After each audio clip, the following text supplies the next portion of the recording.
Hey everyone. Wanted to welcome you to the first podcast that SeaWatch has done, and I'm delighted to present Rob Napier as our first guest.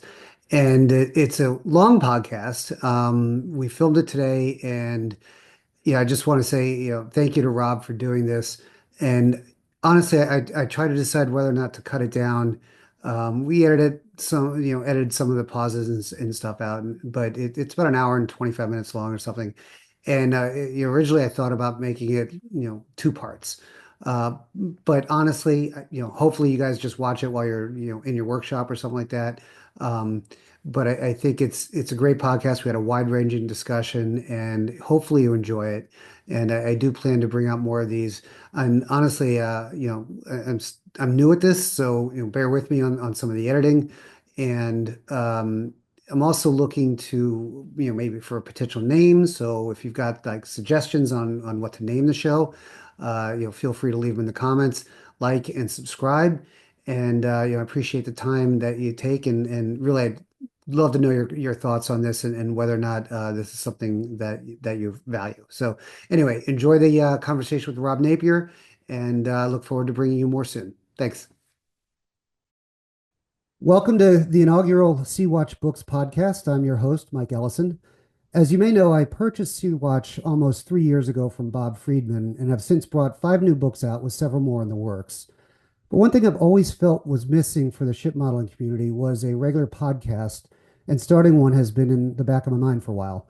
Over the holidays, after perhaps consuming a bit too much grog, I resolved to launch one this year, and I figured who better to be my first guest than the author of the first book I published for SeaWatch, Rob Napier. Rob probably doesn't need an introduction to many people in the ship modeling community.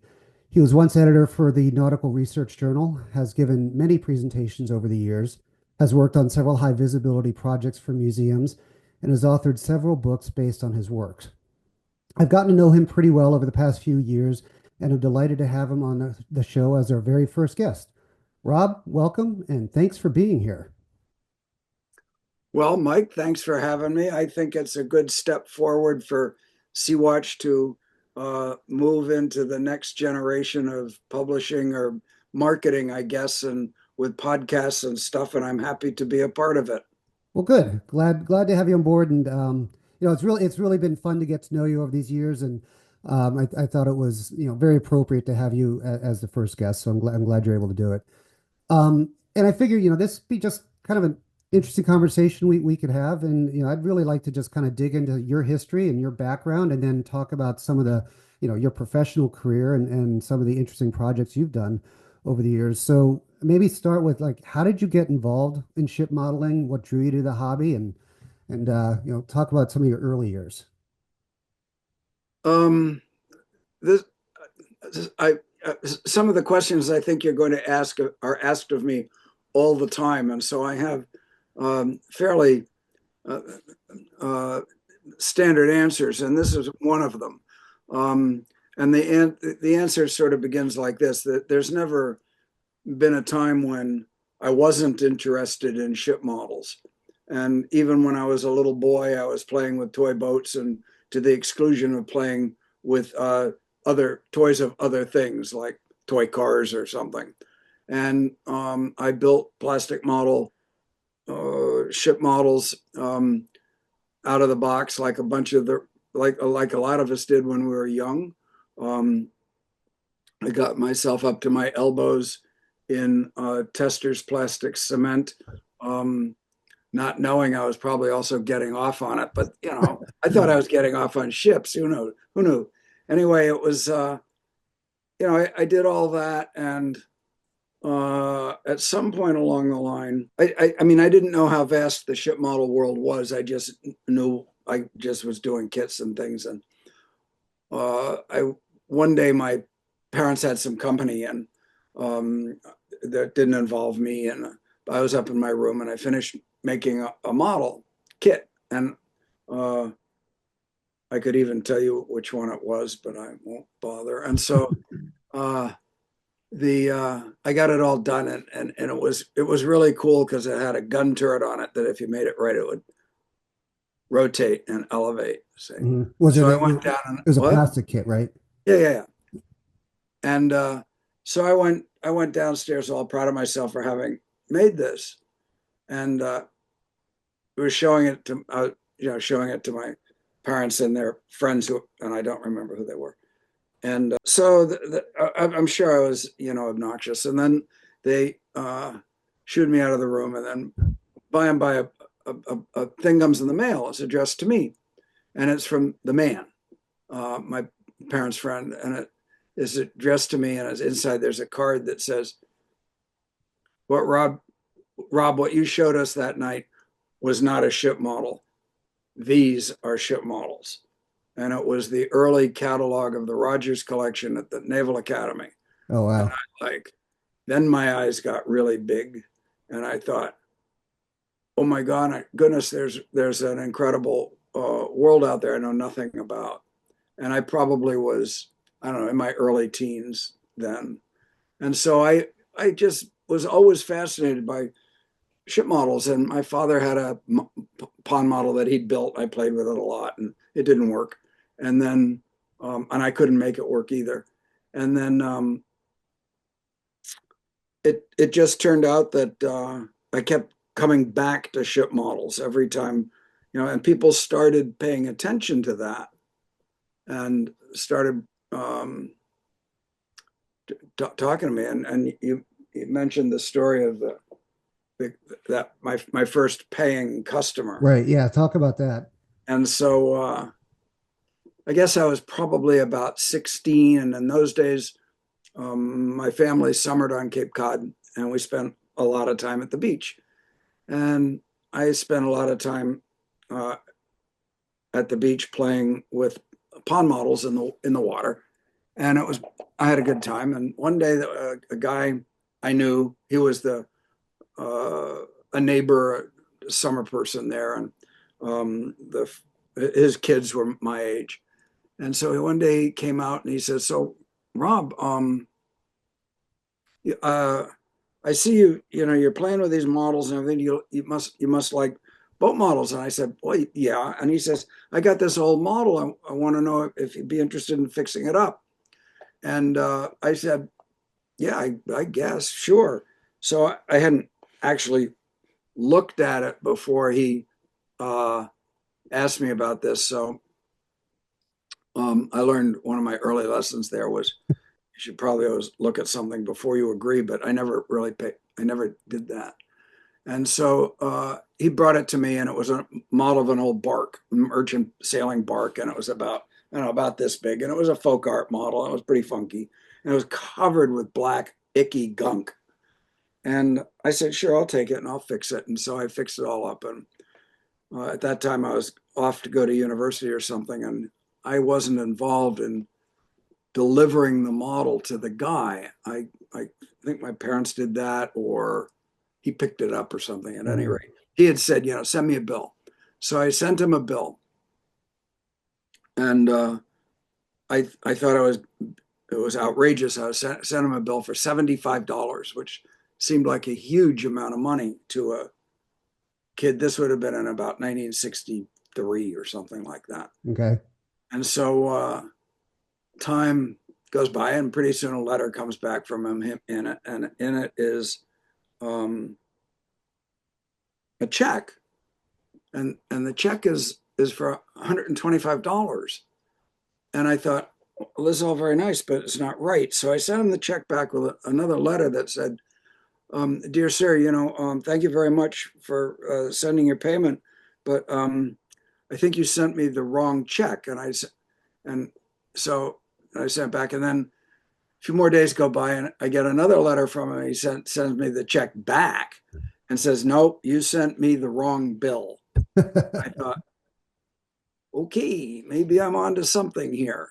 Oh, Um, that's and cool. he was very gracious, and he turned out to be an interesting fellow, and influenced my life in a couple of ways many, many years later. But that was my first paying customer. And then I was off in the service, but when I came home from the service, people would have dropped models off at my parents' house. "Oh, when Rob's home on leave, could he fix this for me?" Stuff like that. And then I was always doing things that were maritime. I was in the Navy. I was on a sailing team, varsity sailing team at university. I did a lot of small boat sailing and cruising. And I took over operation of a small boatyard on the Cape in, I don't know, 1971 or so. And were you And then modeling on your own at this time? I wasn't really. I was doing, once in a while, somebody'd come and say, "Oh, I got this model. Could you fix it?" And then I'd find myself in my apartment fixing the model instead of in the boatyard taking care of somebody's boat. The one-to-one model. And yeah, and so I sort of got to the point where I was thinking, I built a couple of small boats and 17-foot boats. And one was for rowing and one was for sailing. And I I loved the idea of it, but I didn't like doing it. It was too Boating or much. built I, boat building? You didn't like the idea of boating or boat building? I love the idea of boating. That's easy. Boat building is tough though. I mean, you got a big piece of wood, it's 17 feet long. You want to turn it over, you got to get a friend to help you. And it's like it's a lot of physical work. Hmm. And I was young and I had energy and stuff like that, but it wasn't me. And so then I realized I could get the exact same intellectual satisfaction and growth from building a model at 1 to 12 as I could at 1 to 1. Mm. And it was a lot less work, and it didn't require an entire facility to do it. I could just do it in the other room. And so I was making this big switch away from. I only lasted in the boatyard about a year and a half, and then I got out of there, and a couple of other things happened. And I said, okay, I'm going to spend the rest of my life building and repairing ship models and doing whatever I can to make a living from those things. And how old were you at this point? Oh, I must have been. It was in 1973 or four, so I must have been 28-ish. Okay. And then I made that decision, and uh, that's what I did. So from the basically from about so that's 50 years now. Right. So 50 years as a professional modeler. I not we'll go into it in a second because you don't want to call it a restorer. I know. But up until this point, like how many models have you actually built on your own? Like you kind of you did sort of 10 or 15 years pretty quick there. So what were you doing? What were your favorite types of models? When did you switch from plastic to sort of wood and scratch built? Oh, the switch from plastic to wood was very abrupt. That's easy. I think I was in junior high school, and I met a guy in my junior high school who was sort of on the same track as I was, but he was smarter than I am, and he figured out he knew how to get he knew where he could get. I knew where I could go downtown in the town we lived in and get a plastic model kit, but he knew where we could go in New York and get real ship model kits. Mm. And so off we went to. I'm sure that some people listening to this will remember Polk Hobbies on Fifth Avenue around in the 30s, someplace near the Empire State Building. It was a phenomenal hobby shop, and they carried everything. And it was a kid's, it was heaven. And so uh, I all of a sudden said, okay, I'm done with plastic.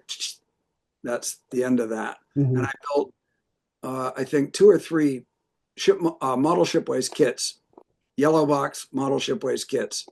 And I can tell you what they are too, or were. Um, and that was it. I built those, and then I graduated from high school and moved away from New York, and I never built another kit. Oh wow. So just two kits. Well, I think there were three wooden kits. There were the model shipways kit of the pilot boat Phantom, the Ah, my first the kit. model shipways kit of the Arctic exploration ship Gyoa or Goya or however the Scandinavians pronounce it, and the model shipways kit of Fair American, Hmm. and with which my mother had bribed me to get good grades in school. She said, So you had to she get the said, good grades to get the kit? yeah, she said, if you get all B's or better on your next report card, I will get you any ship model kit you want. And so I was really touched by that, because I could have chosen like some big expensive one. Right. And so, but I was enchanted by flying by Fair American. I knew about it from the book of the Rogers collection. Hmm. See? So I parsed these things, and that was the kit that I opted for. And then when I finished high school and we moved away from there and we moved up to Massachusetts, I've never built another kit since then, except for the one that I'm writing about for my next book. Ah, glad there's another book in there. Well, we'll see. Anyway, so yeah, I made that change, and Do you from still then have those on, kits by any chance? Do you still have the hmm, models from those kits? pardon? Do you still have the models from those kits? No, Okay. the Fair American kit I took to the dump. Uh, the the the Arctic exploration model should have rightfully gone to the dump or into the wood stove, and the Phantom kit I had given to my aunt and uncle, and they had some house guests who were actually relatives, one of whom swept the model off the mantle uh, and hired me to rebuild it. So Built it twice. Kit's so nice you built it twice. yeah, so that was a rebuilding job that came very early, and it got better after I rebuilt it. And so yeah, so I no, I don't have any of those any longer. Uh, Gotcha. they weren't they they weren't worth keeping really. And um, I do remember asking a another friend of mine in high school was pretty boaty, and his father was a ship model guy. I mean, a professional ship model guy. His dad was Don Peterson, and Don Peterson in those days um, was the go-to guy for half models. If you remember the Larchmont Yacht Club, Hmm. New York, and so uh, and the Larchmont Yacht Club was just down the street. So one day I was down in his basement, and it was a Saturday. He was a shop teacher in some school, and he was there, and he was making some parts for half models that he was doing his jobs for somebody. I don't remember what boats they were or anything, but it was just here was a guy right in front of me, a real person who was getting paid to build a boat model. Mm. He seemed, like a regular person, and um, he was making the one thing I watched him make was a was about 4 inches long, a grab rail of the type that you'd have on the top of a doghouse on a sailing yacht. A Uh-huh. piece of wood with some feet on it. You could grab it or tie things off on it. And he was making it with a little plane like this. And I thought, wow, that's cool. And then years later, I mean, many years later, not so many years ago, maybe 10 years ago, one day I get a call from uh, his youngest son. His older son was my friend, but the brother, the younger, calls me up and he says, "My dad has died, and we don't know what to do with his ship model stuff." Wow. Uh, and this stuff's happening too often these days, Yeah. as you know. So he said, "If I send you this stuff, do you want it?" And I'm like, uh, sure. So a box comes, it's not real big. And in it is a schooner model half built and boxes and boxes and boxes of junk and crap and stuff uh, and a little handrail about this long. Oh, And I wow. bet you it was the same one. Oh, that's cool. That's cool. And so I've thought forever I should make a plaque and I should mount that little handrail on grab rail on there. And make it an award for something, Yeah, that'd but be neat. I never did that. So So anyway, was um, yeah, so that's sort of how a lot of that stuff got started. You're hearing stories now you haven't heard before. no, that's great. And was he an early sort of mentor or just your inspiration to You go you you pro? asked you asked on your little crib sheet here about mentors, and I did put his name down, but I never saw him do anything except make that little handrail. Okay, He does have models at Mystic Seaport, okay, um, uh, and in fact, that schooner model that came to me from him is now at Mystic Seaport. I sent that there. So he was an inspiration, but he wasn't a mentor. He didn't actually say this is how you connect part A got to it. part B. Right, right.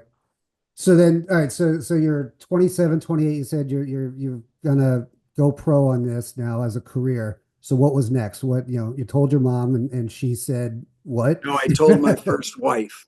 You told your first wife, even fun. And how did that go? Uh, the fact is, she was incredibly supportive. So I mean, she was behind it. Okay, So that was a good thing. right, Um, that that wasn't the reason she became my first, my ex-wife, right. Well, that's good. but she was supportive of that. I'm not sure my parents ever understood what I was doing. I think I mean, my mother came from a family of incredibly bright professional people, Hmm.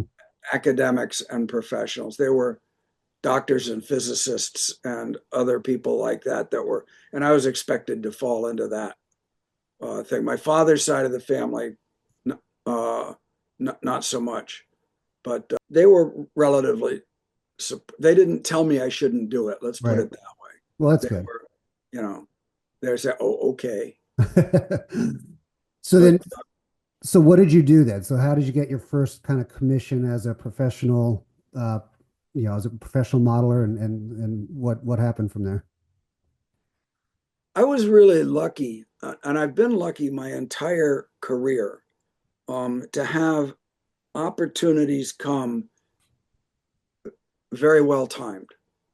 Um, so in the mid 70s, when this was happening, I got to be very good friends with a couple that ran a shop in Chatham that sold antiques and other interesting objects and things that they had worked over in interesting ways, and we became very good friends. Hmm.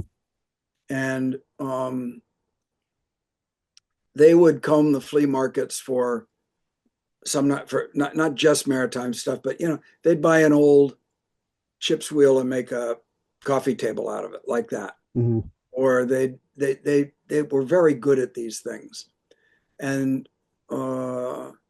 they they made me an offer that you couldn't refuse. They said, um, if you want, we'll give you a section of wall in our shop, a panel of wall space, and you can put any half models you want on there. It's yours to manage and whatever. And if you want to put full hull models in here too, we'll provide an outlet for you Oh, wow. That's great. at no commission. Wow. There was a quid pro quo, but it was a no brainer. I mean, they in the summertime it was very, very high volume in their shop. A lot of people coming in the summer evenings, and they had no chance to take a break. And the quid pro quo was that I would work in their shop on Friday nights in the summer Hmm. so they could have a night off. Oh, wow. Meanwhile, you can sell your models at the same time. Meanwhile, I can sell my models at the same time. And what happened was a lot of people started seeing those models, half models. Hmm. People come in and they'd buy them, and they bought them at an alarming rate. And in the summer, I'd make models all winter, and then they'd sell in the summer. Oh, wow. And then some people would come in and say, "Oh, these are beautiful models. Can you do my boat?" Hmm. Sure. So I started, that was a first big outlet. And then people started saying, well, I've got this old model at home. Can you fix it? And I'm like, sure. That's what I'll do. And so I had a great relationship with those people. And um, it was it that just developed and developed for quite a while. Hmm. How many And I years were you also, there doing that? pardon, How many years did you have that were you at that store? I I don't know when that tapered off. It tapered off because of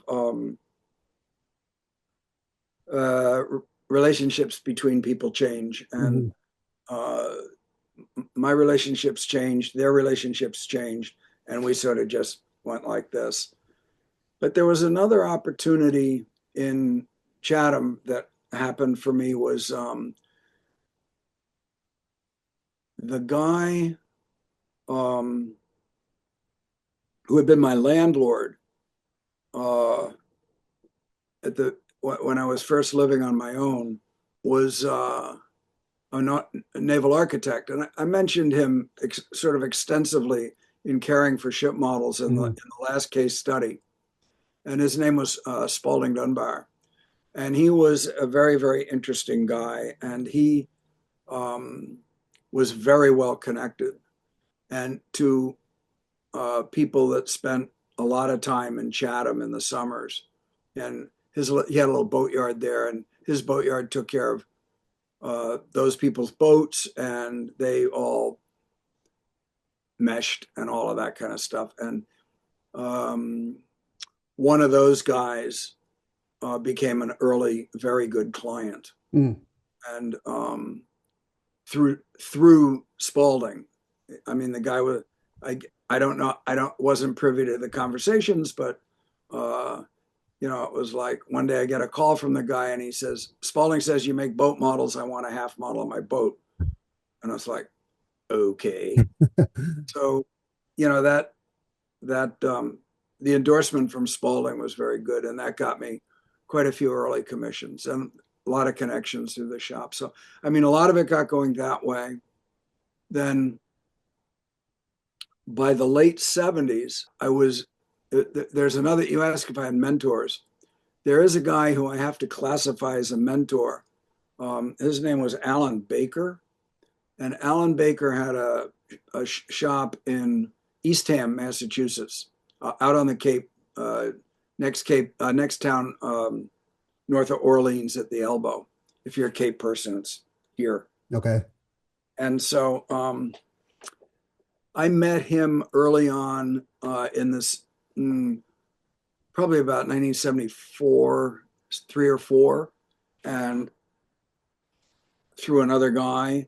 And here was this guy, and he was building model ships, and he was building models of Second World only Second World War American combatant warships, Okay. mostly destroyers, cruisers, battleships, never aircraft carriers, never submarines, very narrow focus. But he had lots and lots of work from people that would call up and say, I want a model of my destroyer. Hmm. And so he was a production guy. He was very production oriented, and he was making models out of with basswood hulls, and he had a lot of parts cast for him. He'd Hmm. make up masters and then send them out and have them cast, or he could make them up himself. And he was very skilled at a lot of the stuff that he did, and so I enjoyed I enjoyed learning from him, and I sort of went to him to ask for a job, and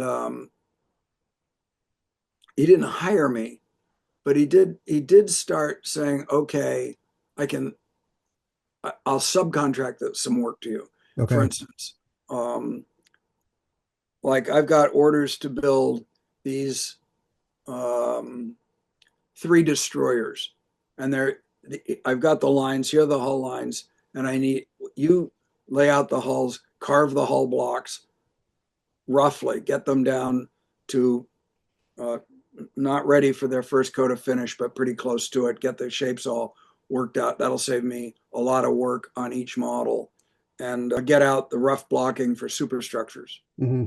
And this was really fascinating to me because it made me really look at ships in a way I hadn't before, which is as especially modern ships as combinations of geometric solids. Okay.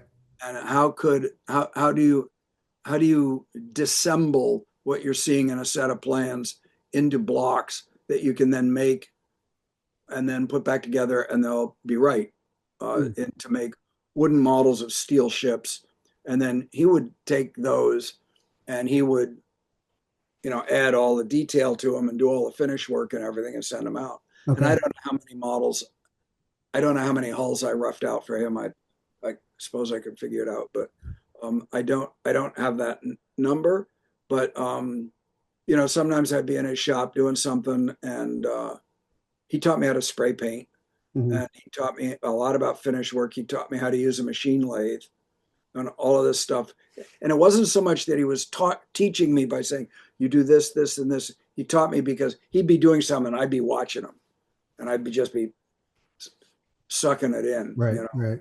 So uh, he was great to learn from, and that was very good. Other mentors, I don't think the only other person from whom there was a model, the only other model person from whom I feel like I learned an enormous amount was not a model builder, Hmm. uh, but was Dana Wegner, who I'm not even sure if he's now retired or not, but he was the curator of ship models for the United States Navy, Okay. not at Annapolis, but at Carter Rock at the David Taylor tow tank Yep. place in Bethesda, Maryland. And he worked for the Navy Sea Systems Command.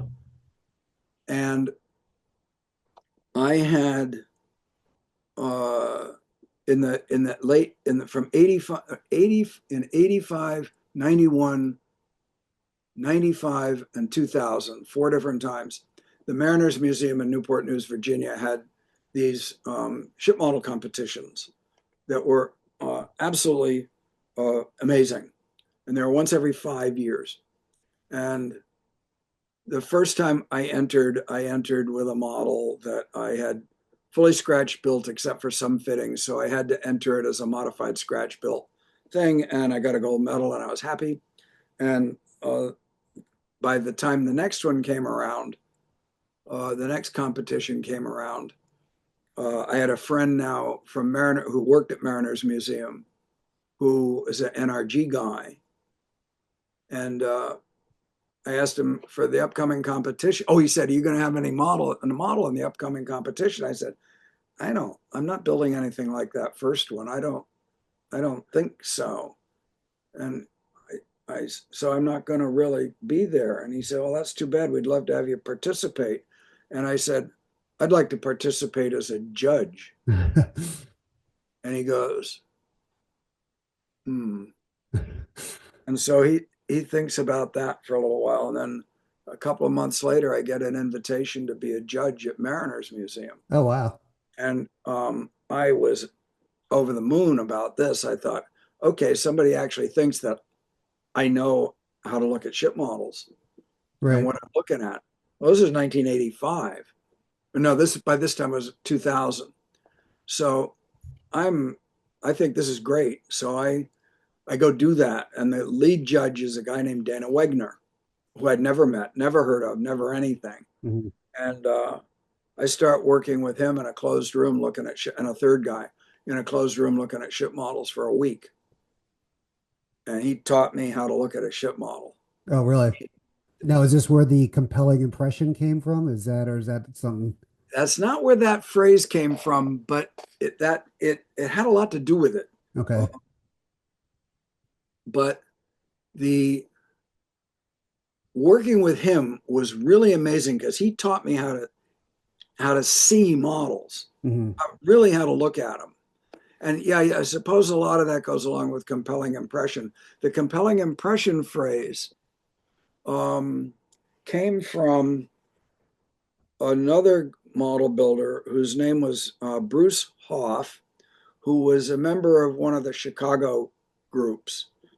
And I'm embarrassed to say I can't keep the Chicago groups straight. And he was a very active member with one of the groups there.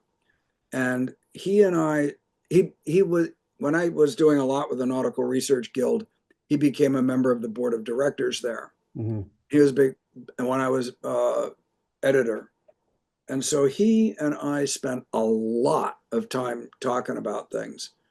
And in those days, the phrase museum quality was making us crazy. Right. So he said, we're going to come up with something better than that because museum quality doesn't mean anything to anybody. Right.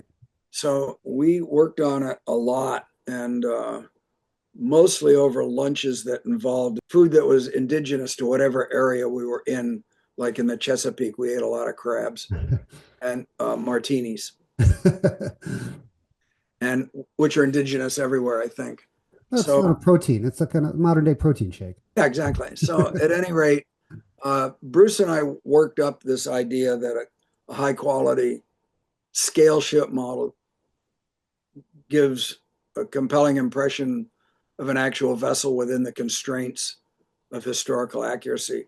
And the word constraint was very important there. And that word came from Dana Wegner. Mm, And it had to do with ships and bottles. okay. Because he said, okay, um, a lot of people didn't care for the Mariners Museum competitions because there was no category for ships and bottles. Why isn't there a category for ships and bottles? And so Dana said, well, this is really simple. Um, you can enter a ship in the bottle here. It's a competition for scale ship models, but you have placed upon yourself the constraint of putting the model in the bottle, but we're going to judge it as a scale ship model. Oh, interesting. And you're perfectly welcome to submit it, but you're placing this constraint upon yourself. We're not placing it upon you. Right. We're about the historical accuracy and things like that. It And so, doesn't yeah, matter how you show it. it didn't apply exactly the same, the use of the word, but the use of the word constraint came from him. And Interesting. uh, that's what Bruce and I came up with and I think we published that in the journal, I don't know, in the mid or early 90s or something like that. Okay. So, you can go try and find it. I don't really care. The So So when did I'm kind of curious then when did at least as far as I know you've had two really major projects. So Valkenisse and um oh gosh. Princess Royal. Princess Royal. Thank you. Sorry about that. Were those the two biggest, would you say? And kind of like how did those happen? And I'd like to sort of hear about both of those, or if there's another one that you'd like to talk about in that context as well. Well, one thing leads to another. You never really know. I mean, I know how this sort of leapfrogged, and I'll go back a little further. I'll go back to Alan Baker. Alan Baker had a guy come into his shop one time and said, I've got this model kit. And that I tried to, the client had a model, it was a kit. It was a big model kit of the steamer America, SS America, that was one of the precursors to the SS United States. Okay. And he had this big model and he couldn't finish it. And he had other issues. And he wanted Alan Baker to finish it. And Alan Baker wouldn't do it because it wasn't a warship. And he said, would you finish this up for this guy? And I'm like, anything to make money from ship modeling, right? So I said, sure. And I finished this all up. And he ended up giving that model to the Marine Museum at Fall River, Massachusetts, which is now I think it's part of the Battleship Cove thing down there. Okay. But they're all tooth by jowl. I don't know how they're related, but they're all right there. and I can't remember the guy's name who was the curator at that time. Okay, so the whole business of taking care of the Forbes collection of models in Colorado, that arose, and somebody was connected to somebody who went to the Marine Museum at Fall River and said, "Do you know anybody who can take care of a bunch of ship models that got damaged in this event in Colorado?" And they said, "Well, the only person you can really call is Eric Ronberg." Oh, no, he's probably another mentor. Mm. So they called Eric Ronberg, but Eric Ronberg would never do repair work. Just out of that wasn't his bag. Definitely not his bag. Okay. And so Eric and I had been in communication a lot by that point. I met him in 1973, and we'd been in communication a lot over time. And he said he told the guy in Fall River, "I'm not going to do it. Try this guy out on the Cape Napier." So the Marine Museum at Fall River told the Forbes people to call me, and that became a big deal. Hmm. That was a huge deal. And I worked with the Forbes organization in Colorado for 22 years off and on, Oh, wow. and which was amazing, and was it was really my trial in combat, because as a guy who was working with me at the time said, it was like working in a MASH unit. Mm. Um, the models were in terrible shape. We had no time to fix them. We It had was to a fire, triage. right? Hmm? It Wasn't it a fire? was a fire/explosion. Yeah. So the um, the thing came around that I learned a great deal, and then down the road, the Museum of Fine Arts has a ship model collection. In Museum of Fine Arts in Boston Hmm. has a ship model collection. It's not very big, but very potent. And they wanted somebody to come in there and manage a small project of overhauling some models. And they didn't know who to call, but they knew people at Forbes. They called the curator at Forbes and said, "Call Napier." Hmm. So I go in there. I worked with them doing projects for a couple of years. The first project involved only 4 or 5 models, and then the next project involved, I don't know, about 15 models for a show that they were having to get the ship models back on display. And they had the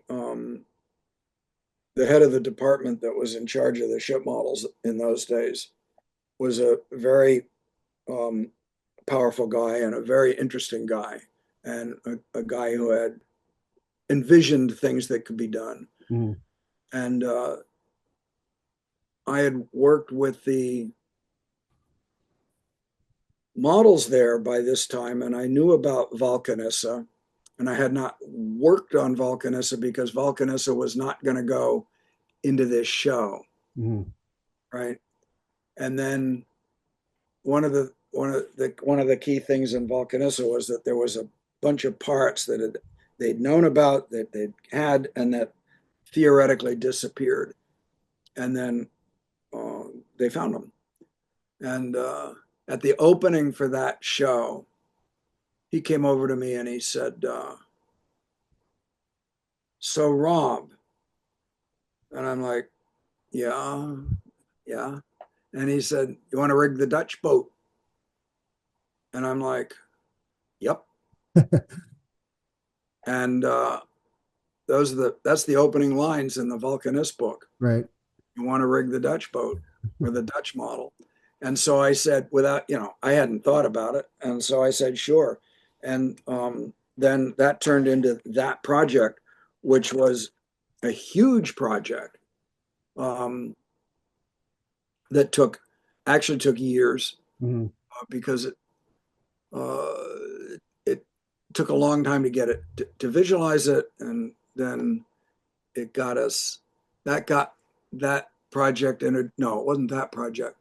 It was a project before that I'd done. I built a couple of little models of little Dutch boats for a different client who you don't know anything about, and he Right. wanted me to build him 2 little Dutch boats. So I didn't know anything about Dutch things, but I wrote to John Bowen, who was the editor of Model Shipwright, the British modeling magazine that was very good. And I said to him, can you recommend anybody I could write to in the Netherlands that could give me information about what I need to know about how Dutch models should be colored? Because I had black and white information and Hmm. drawings. I had great graphic stuff, but I had no color. And so he said, yeah, write this guy, Ab Hoving, Hmm. who I'd never heard of. Nobody had ever heard of him. Wow. Wow. This, he hadn't moved to Amsterdam yet. Okay. So he writes back and he writes me one of the greatest letters I ever got in my life and says, well, this is, and he tells me all this stuff. And I thought, this is great. So when the MFA guy says, do you want to rig the Dutch model? I thought, okay, I wrote Hoving Hmm. and I wrote to his home address where he lived before. And I didn't hear from him for a long time. And then I get a letter back and it says, I write him, I said, what do I need to read? I knew, this early 18th century model. So if you're building models, 18th century British ships, you need to know about David Steele and his books and Right. stuff. You read those things. I said, who do I read?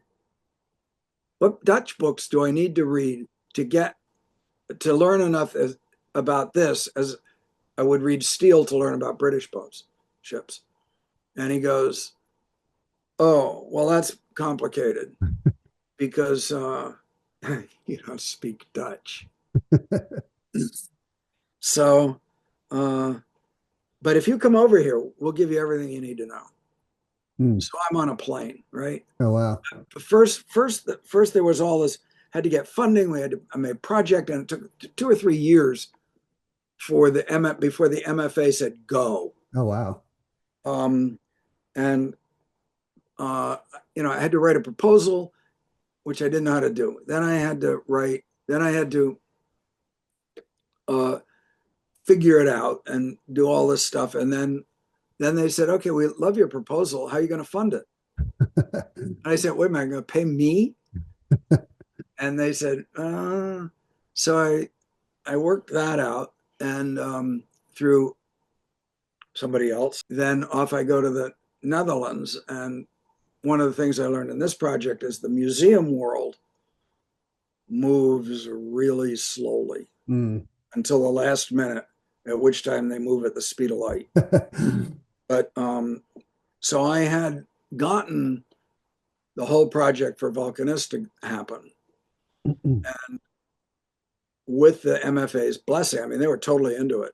And we originally saw it as being just taking this bundle of parts and sticking them in there and in the model, putting some strings on it, and be done. But it didn't take too long working with the box with the bundle of parts to realize that none of them were Dutch. Mm.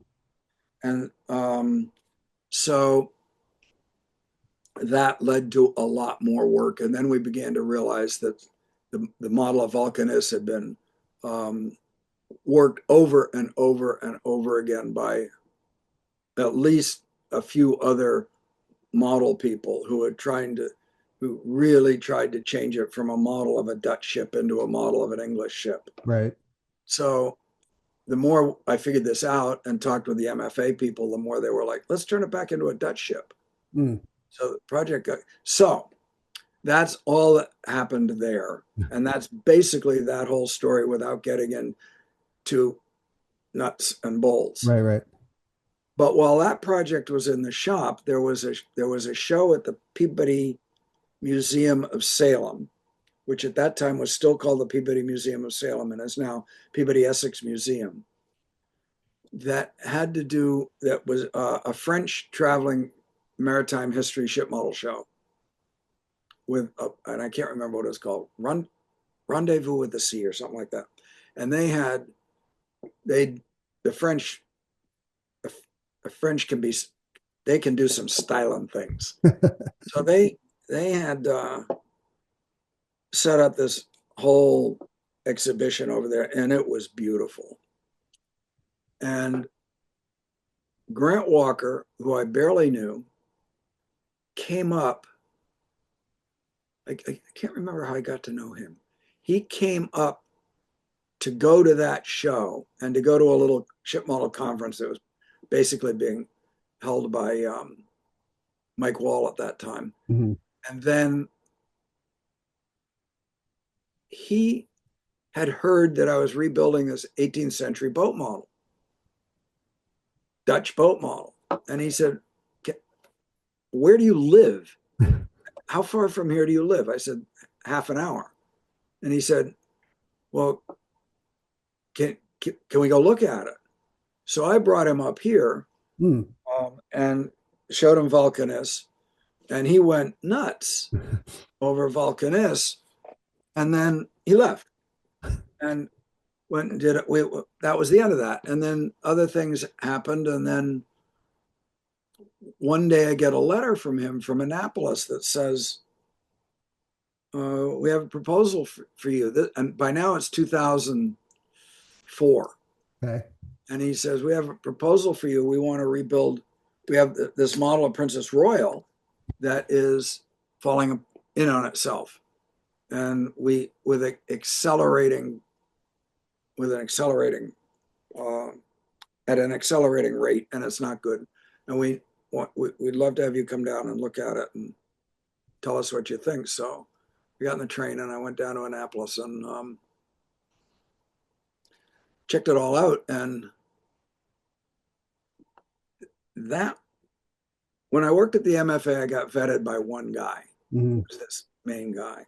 So I get to Annapolis. I know nothing. I love the Navy. So I go in there and I'm in heaven and looking at all these boat models. And he wants me to look at this Princess Royal model, which has no rigging and no guns, and sort of it was beautiful. And I thought, like, this is way, way deeper water than I'm going swimming in.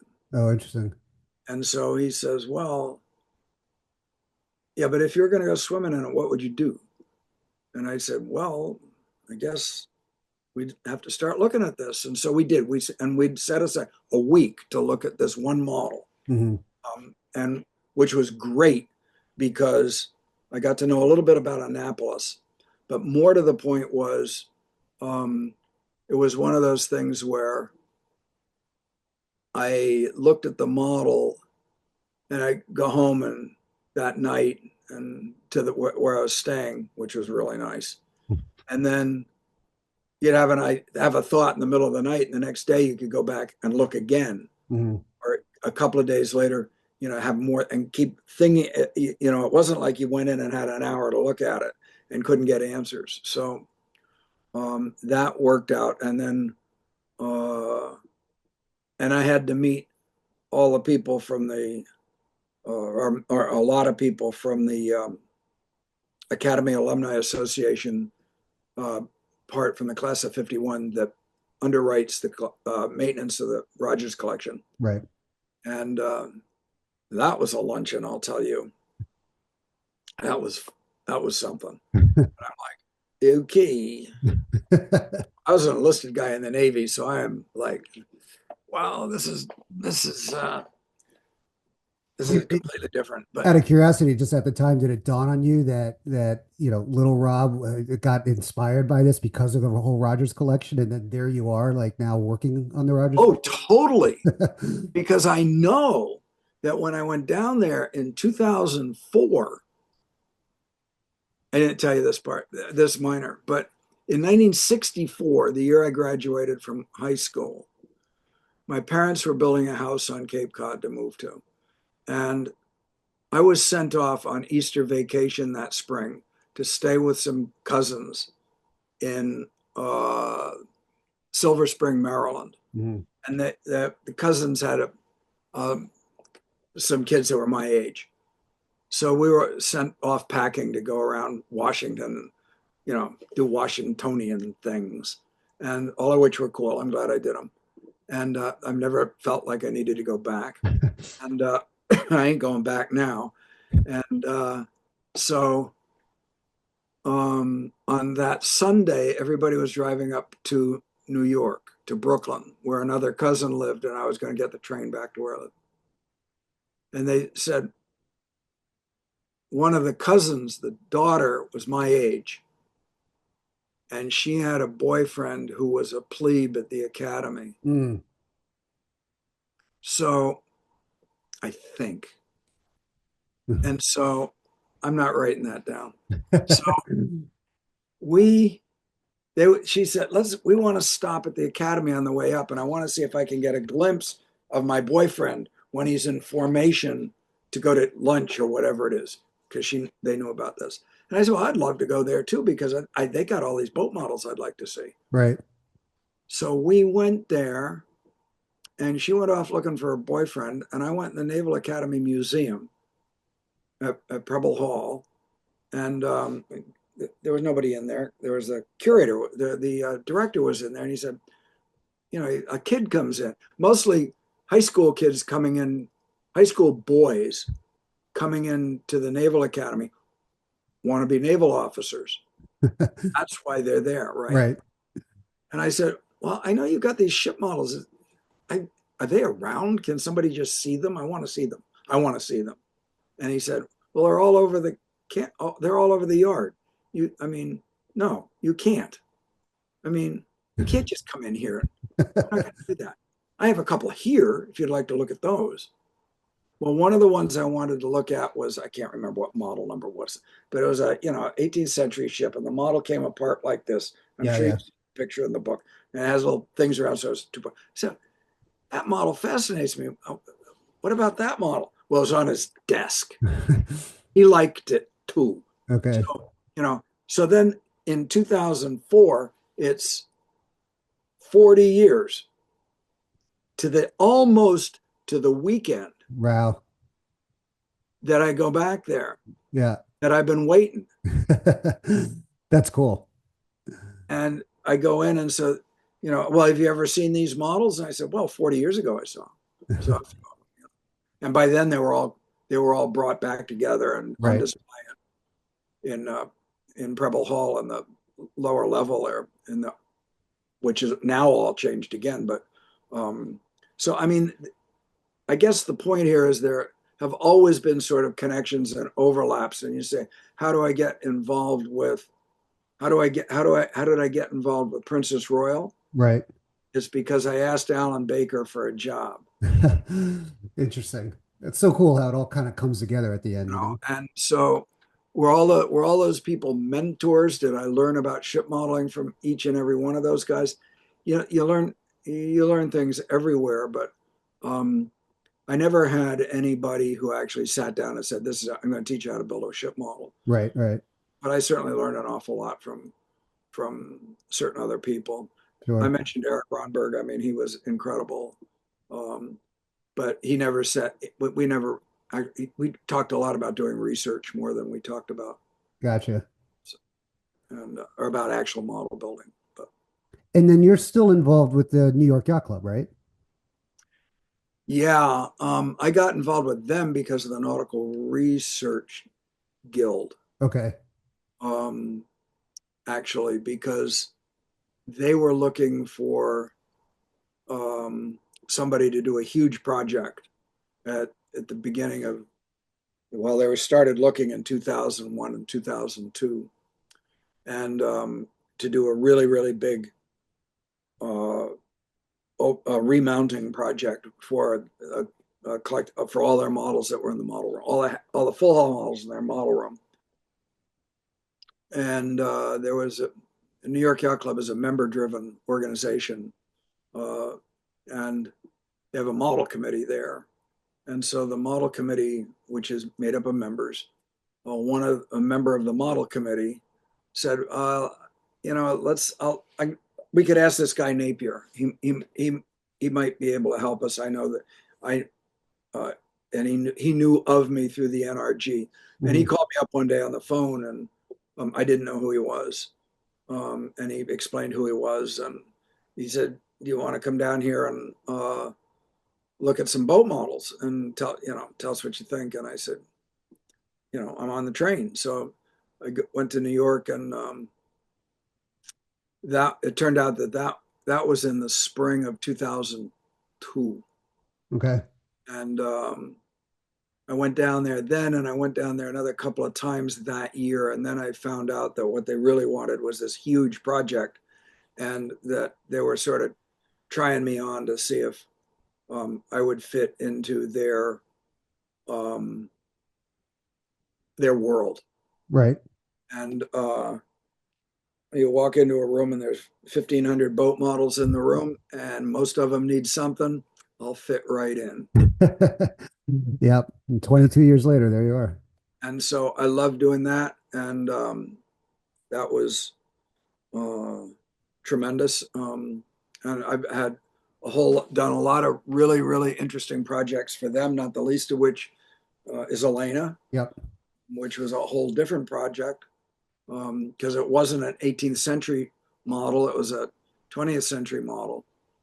I remember when I was reading the proof of the book, Caring for Ship Models, and I came across that case study, like my heart sank. I didn't even know about that, and I read that. I was like, looked at the pictures, and it was just horrific. I Well, actually just saw it yesterday, this week. I was there at a conference this week, and I was telling all the people I know, at the conference, I was like, and you should have seen this boat. well, it was an interesting project, and it taught me a lot about.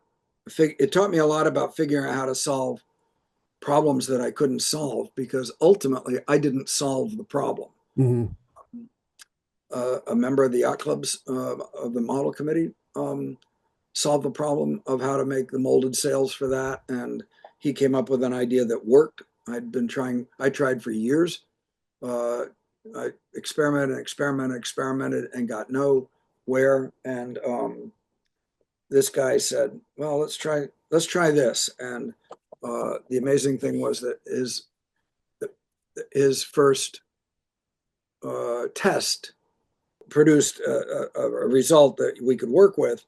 And the best thing about it was when we looked at it and said, "Well, we got to improve it." That improvements worked rather than taking us back to square one every time. So once we solved that problem, um, the, the project sort of fell together, and Mhm. it was really good. And but that was a Princess Royal was Elena was here about in my shop about 10 years. Oh wow. I didn't realize it was quite that long. Valkenisse was here about 10 years. But during an awful lot of both of those times, the models were idle. Hmm. Nothing was happening on the Valkenisse project for years because I was that during that period was when I was editing the Nautical Research Journal, which ate me alive. Hmm. So I didn't have an opportunity to. I just couldn't find the time to get out there and focus on Valkenisse. Princess Royal was only here 18 months because I had a contract and a deadline, Okay. and that happened pretty quick. But the all three of those projects were terrific projects. All three of them have been published by SeaWatch Books, Yes, they have. and I think that I'd love to see the Valkenisse book get re-released somehow. Working Uh, on it. It's definitely something I want to do. and I know you put in your little thing, you're asking me if I have another book in me. Yes. I'm working on it. This is Uh, news to me. This is breaking news now. Like I you thought you might give it up after the last one, but then Mike, about 20 minutes after I sent you the PDF of the last book, I thought, oh man, I should have said this. So I've So been do you sort want of, to give any foreshadow on what you're looking at or what you're working on? it's going to be the same but different. Uh, I think that the target is going to be, I'm going to have some discussion at the beginning, but different than the sort of discussion at the beginning of Caring. Okay. I don't want to say all that stuff again. Um, I don't want to call it Caring. I don't want to. It's not volume two of Caring. Right. Um, and I haven't worked out a title. But I've got about 49 case studies uh, on the list. Wow. A lot of them aren't going to make the cut, Right. and some of them might be combined into two or three models in one case study, Okay. stuff like Cool. that. And I've written up nine of them so far, Okay. and so I'm working on the 10th right now. I'm not doing them in order. I'm doing them in which one do I want to let tickle me now? Actually, starting off with very simple ones Cool. because some of them will become more complicated. But the difference here is that this book will not be about taking care of existing ship models like Valkenisse, Princess Royal, and caring for ship models. Hmm. This book is also going to cover a lot of models that I have built Oh, great. that have never been published. That's awesome. So that, because this will definitely have to be my last book because I'll be out of material. But I think there'll be portions of things in it that'll be reworkings of stuff that appeared in the Nautical Research Journal back when I was working with them, Hmm. either when I was editor or a contributor. And some will be major. I mean, one of them is a model nobody knows anything about except me and the client. And he asked me to document it for him as I was building it. And that turned into a 360 slide PowerPoint show, Wow. which might as well be a book. Right. And I don't I don't want it to be a book on its own, but I'm going to try and condense that into something that'll fit into this new book. Okay. Um, I think there'll be quite a few one-page case studies, or I haven't I don't know what they're going to be called yet because case studies implies working on something that's already Right. existing. They might be called projects or something. I have no. We'll have to talk about that. And then, but I think it's going to be the same kind of format for that. And there'll be a couple of other projects about which the modeling, the people, even the people I know that I've known for years that know what I've been doing, never heard of. Gotcha. Um, Look and, forward to it. well, don't hold your breath because you'll perish before it's done.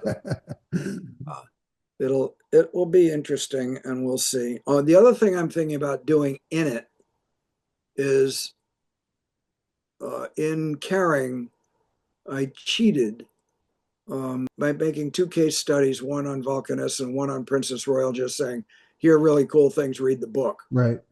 And I think I'm going to do in the new book, I think what I'll do is I'm going to expand both of those into a little bit into actual stories Okay.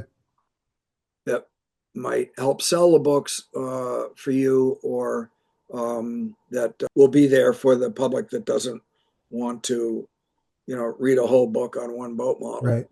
That'd be Um, great. so I'm thinking about that. Uh, I've got some ideas for a couple of introductory essays. You remember taking a judging seminar from me a few Yep. years ago? Yep. I think I'm going to expand that outline into an essay. Well, that's cool. I actually really that was a really interesting day. I mean, just I learned a lot just on, how to look at things differently.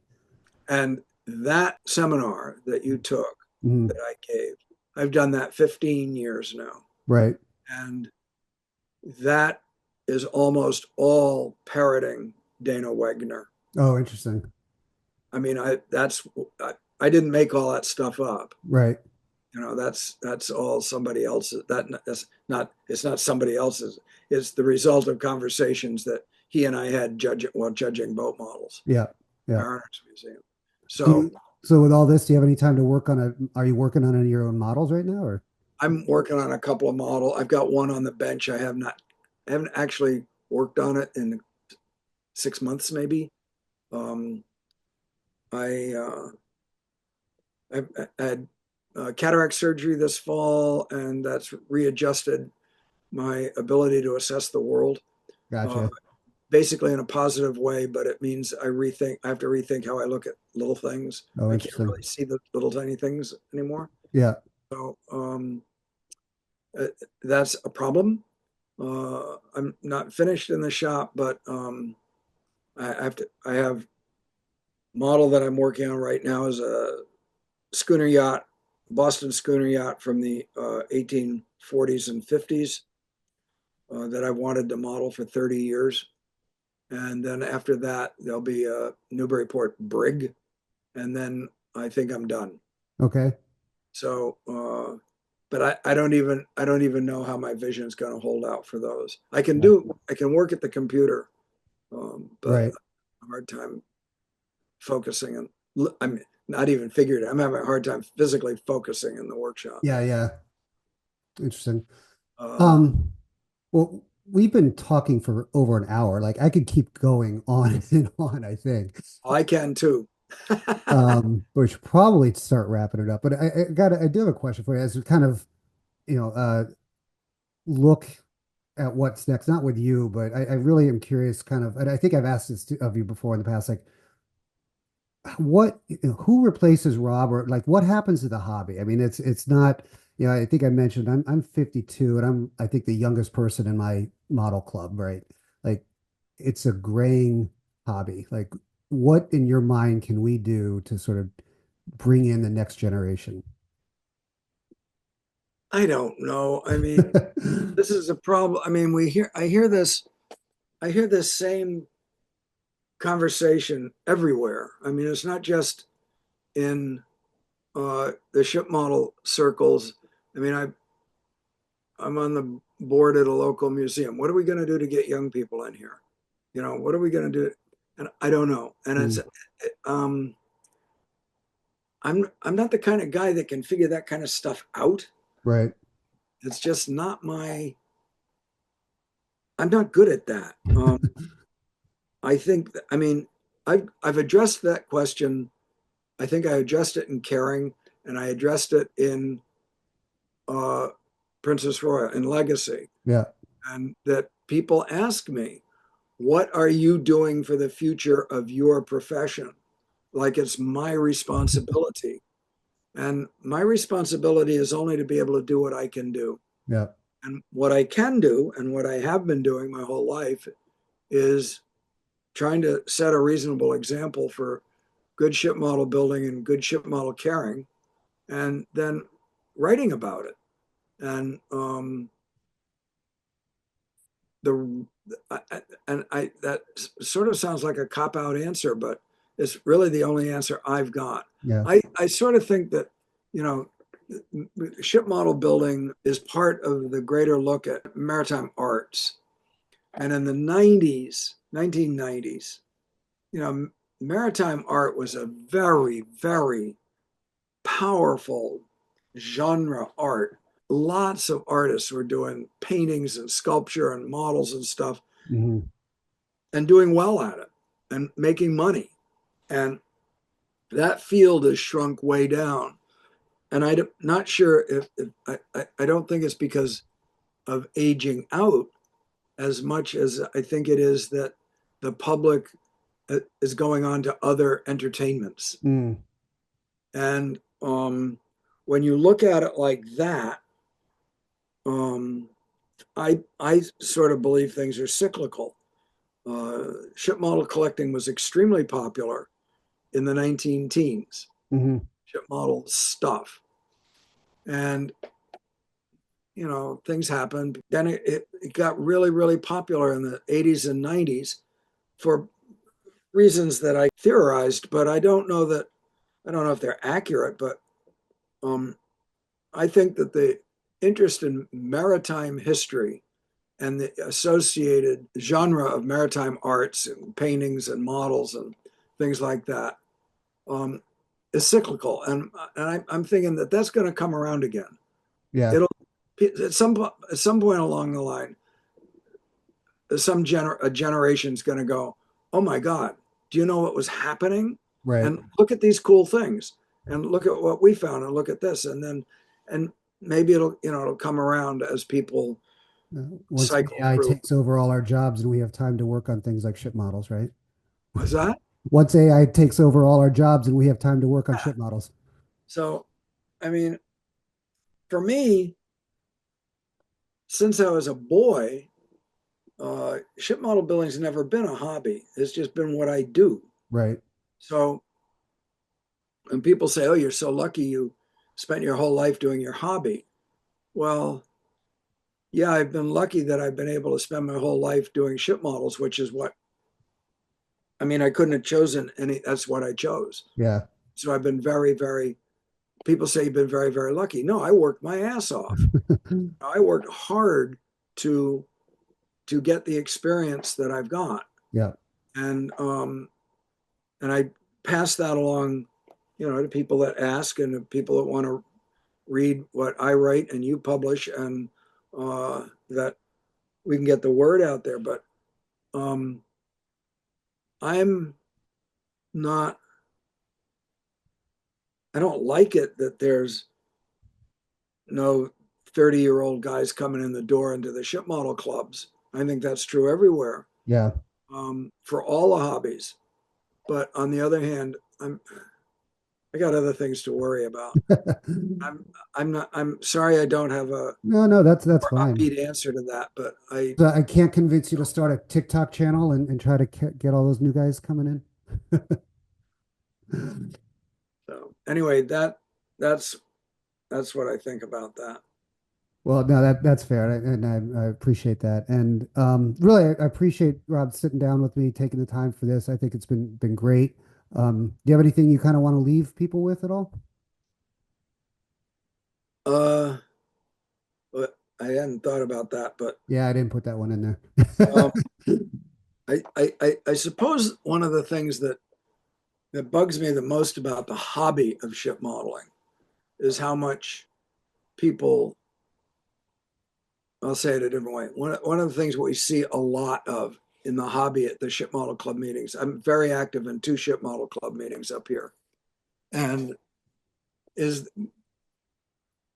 fella goes out and he spends a couple of $100 for a kit and he brings it home and he starts building it and the kit doesn't work because the kit is garbage, right? The kit Mhm, won't build a boat and it doesn't teach you anything about boat building. mhm, And they um, these guys get totally discouraged, and it's almost all plank on bulkhead kits that this happens with. They build it, they get the idea, okay, we're going to build this eggshell framework and we're going to put a layer of planks on it, and then that's going to be sacrificial because we're just going to use that as a basis for putting a bunch of real planks on, and they don't really they don't learn about they don't learn much from that. I don't mhm. think. Yeah, I don't think that's a healthy way to teach ship model building. I think kits are good, um, and there's I think kits are good and important. It's how I got going. What did kits teach me? Kits taught me procedure. You got to do the first step first, second step second, or you can't do the fourth step. Can't do the fourth step for first and then do the first step. It won't work. right. Also taught me vocabulary because you read the instructions to know what it is. You got to know the name of the part, and I think that's really important. Um, but you've got to be able to feel like when you're done, you've learned something about shipbuilding. And I think a lot of kits don't teach that, or are they're poorly designed and poorly engineered. With that said, I think there are a bunch of ship model kits that are pretty darn nice, Hmm. um, that do a good job, that have well thought out plans, and more to the point, well thought out instructions that go with them. That can help people really understand what it is they're doing. Right. Uh, but so my sense is for beginners, beware of being seduced by kits that aren't really going to help you learn much. Yeah. And you hear people say, "I bought this kit and the kit's terrible." Um, maybe they can't tell going in. I don't know. Yeah. And always, always, always be inquisitive about if you don't know how something's going to be, should be, get a book, look it up. Yep. And on that same topic, that the other day I was looking for something and I thought I was working on a little drawing and I thought I need to know how something's going to look. I'll look it up on the net. Nothing. Really? All the wrong stuff. And it was like I tried it coming at it from a bunch of different ways. But the thing that they say everything's on the internet, but it isn't. And you got to people have to that's why there's a future for books. And I think that you just got to be inquisitive. You got to be wanting to find out more and saying, I mean, got a guy in one of the clubs that, well, the story's even better. Guys will start building a kit and say, well, the kit says it's this way, so it must be right. And you're Right. going, Yeah, yeah. that's it. And Well, I oh, think, the other thing I would say is do not limit yourself to coming into ship model building. Try to not limit yourself to one aspect of the maritime experience, because the maritime experience is vast. And you say, what you say, you're only interested in Gloucester fishing schooners, or you're only interested in Second World War destroyers, or you're only interested in British mid 18th century sailing vessels. And you might learn a great deal about those things, but you're not learning a great deal about the broader expanse of the maritime experience. right. I So think that's a great point. Yeah. I mean, it's an opportunity to grow and learn about, new history or new things you haven't known about, and by choosing different subjects.